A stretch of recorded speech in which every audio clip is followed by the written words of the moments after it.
ఇటే ఉండు ఇటే అన్ని రంగులు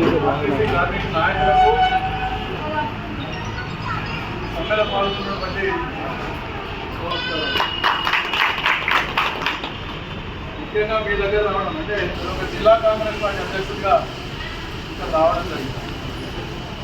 మీకు తెలుసు ఒకటే పాటు ఈ బుధస్కంధం వేసుకుని 52 రోజులు ఇదే దగ్గర మనం అందరం కూడా సరిచేస్తాం. దానికి ప్రతిరోజు పొద్దున ఆ రోజు ఎవరు కూడా అప్పుడున్నటువంటి ప్రభుత్వం ఉన్నటువంటి ఏ ఒక్క నాయకుడు కూడా వాడాడు.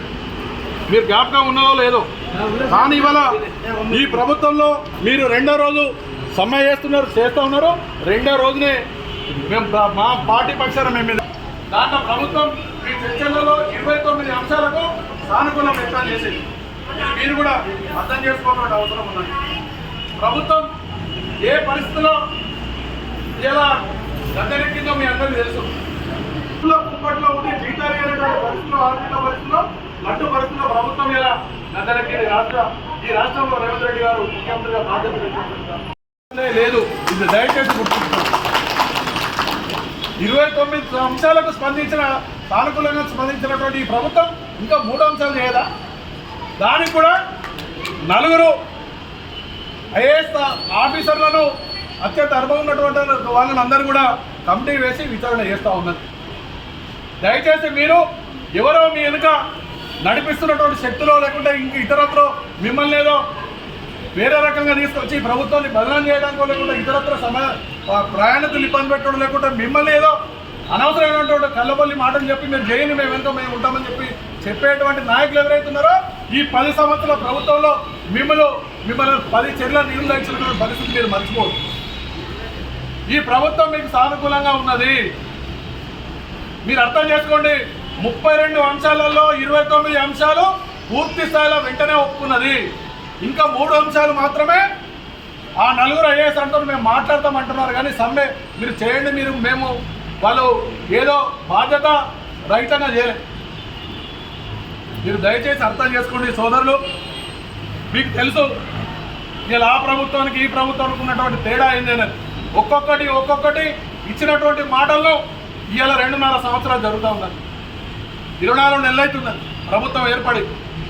కానీ ఒక్కొక్కటి మీకు ఇచ్చేటువంటి ఏవైతే వాదా ఉన్నావో లేకుండా ఈ తెలంగాణ ప్రభుత్వానికి గద్దెనెక్కడంలో ముందు ఇచ్చినటువంటి హామీలను ఒక్కొక్కటిగా తీరుస్తూ ఈ ప్రభుత్వం మెల్లమెల్లగా గడ్డు కాలాన్ని మెల్లమెల్లగా మనకు అనుకూలంగా నడుస్తూ ఉన్నది. దయచేసి మీరందరూ కూడా ప్రభుత్వానికి అండగా ఉంటుంది. మీ కోరికలు ఏవైతే ఉన్నాయో న్యాయమైనటువంటి కోరికలు తీర్చడానికి కార్మికులకు అండగా ఉండేటువంటి ప్రభుత్వం ఇలా రేవంత్ రెడ్డి గారు కానీ మన రాష్ట్ర రవాణా శాఖ మంత్రులు పొన్నం ప్రభాకర్ గౌడ్ గారు కానీ ఇలా వాళ్ళ చదువుతోనే మీరు వెళ్ళండి. డిపోలకు కానీ లేకుంటే ప్రయాణాలకు ఇబ్బంది కాకుండా సమ్మె వాళ్ళకి హక్కు, మీకు హక్కు ఉన్నది. మీకు సమ్మె చేయడానికి మేము మిమ్మల్ని ఎక్కడ డిస్టర్బ్ చేస్తలేము. అది మీ యొక్క ప్రాథమిక హక్కు. కానీ ఇట్ సేమ్ టైం ఎవరికి కూడా ఇబ్బంది కలగకుండా, మీకు ఇబ్బంది కాకుండా, ప్రయాణాలకు ఇబ్బంది కాకుండా మీరు చూడండి.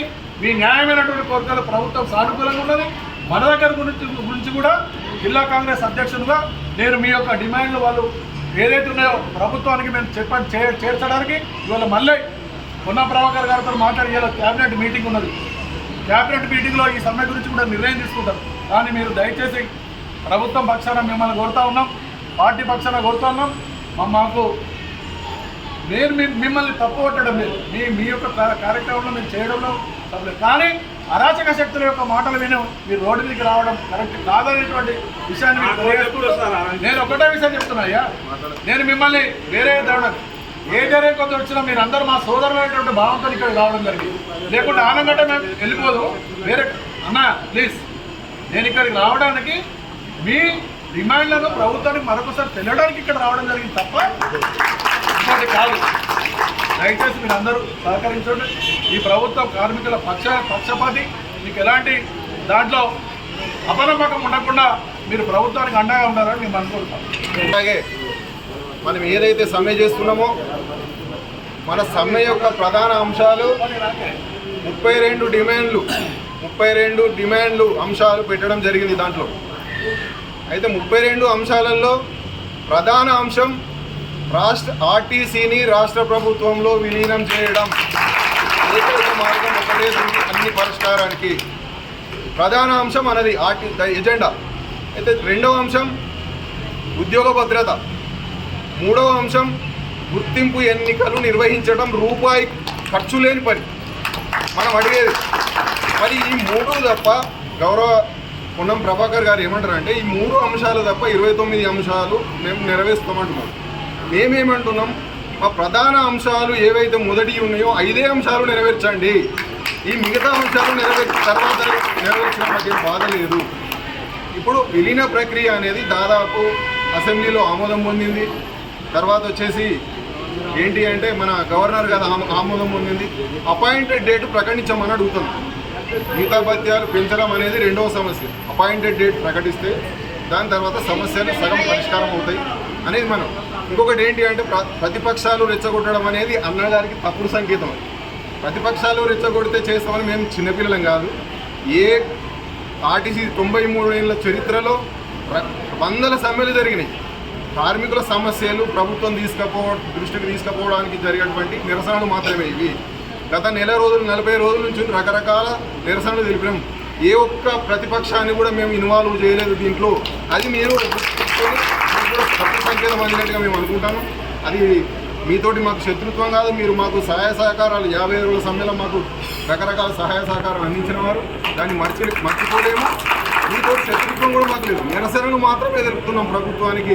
ఇది ప్రజాప్రభుత్వం, ప్రజల ప్రభుత్వం, ప్రజాపాలన ప్రభుత్వం. ప్రభుత్వం కూడా సానుకూలంగానే ఉందని మేము ఆశిస్తున్నాం. మన గౌరవ మినిస్టర్ గారు కూడా తలుపులు తెరిచున్నాయి అనకంటే మా నాయకులను ఆహ్వానించి చర్చలు చేస్తే బాగుంటుంది అనేది మేము ఒకటి మా అందరి మధ్యలో ఉన్న అది. ఇది మేము ఎవరు రెచ్చగొడుతూ చేసేటువంటి సమ్మె కాదు అన్నగారు. ఇది మీకు తప్పుడు సంకేతం అందినట్టే మేము మీకు చెప్తున్నాం. మీరు సంతోషం, మీరు మీ వేదిక దగ్గరికి రావడం మాకు చాలా సంతోషకరమైన ముచ్చట. గత ప్రభుత్వంలో మీరు అన్నట్టుగా ఎవరు కూడా గవర్నమెంట్కి అగెన్స్ట్ చేసినప్పుడు ఎవరు రాలేదు, మీరు వచ్చారు. ఇది నేను మర్చిపోలేని సంఘటన. అంశాలే మొదలు జరిగేట్టుగా మీరు వారి దగ్గరికి మా సమస్యలు తీసుకెళ్తారని మేము మా సిరిసిల్ల తరఫున, రాష్ట్ర ఆర్టీసీ తరఫున మేము కోరుకుంటాము. మా దేశ సంతోషం. ఈరోజు క్యాబినెట్ మేము ఆశిస్తున్నాం.